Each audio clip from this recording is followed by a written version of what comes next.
It's not bicycles today. We've got a bit of an issue with the car, haven't we?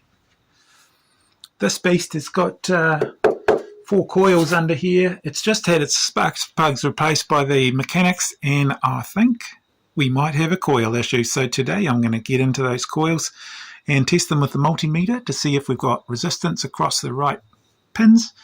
And if there's one faulty, we're going to get that replaced. And that means this video will have to be a little bit longer because I've got to order it. Right, let's get into it. We've got the biggest sockets here we can find.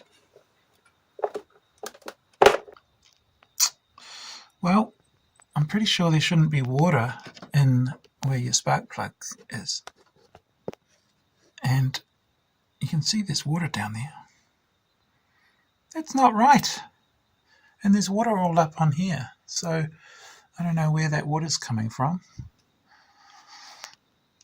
That's not correct unless it's blowing in underneath the cover, and then that seal's not sealing properly. What I thought was going to be a relatively quick job pulling those coils out, it's turning into a bit of a mission. The 2 I've taken out have both got water down in the spark plug, so I'm going to have to dry that out before I remove it, because you don't want water going in your cylinder head. You've got to label your coils as you take them out so you know which cylinder they. Okay, so I'm just poking down kitchen towels into the top of this spark plug, and this is the sort of rusty colour we're getting from the water on top of the spark plugs in there. Anyway, it's getting drier anyway.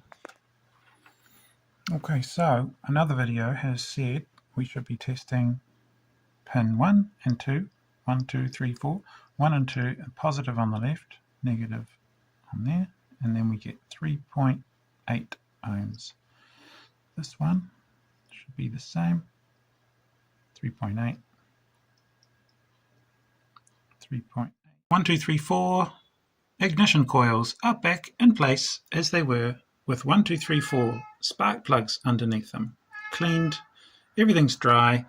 Let's put on these plugs and take it for a drive.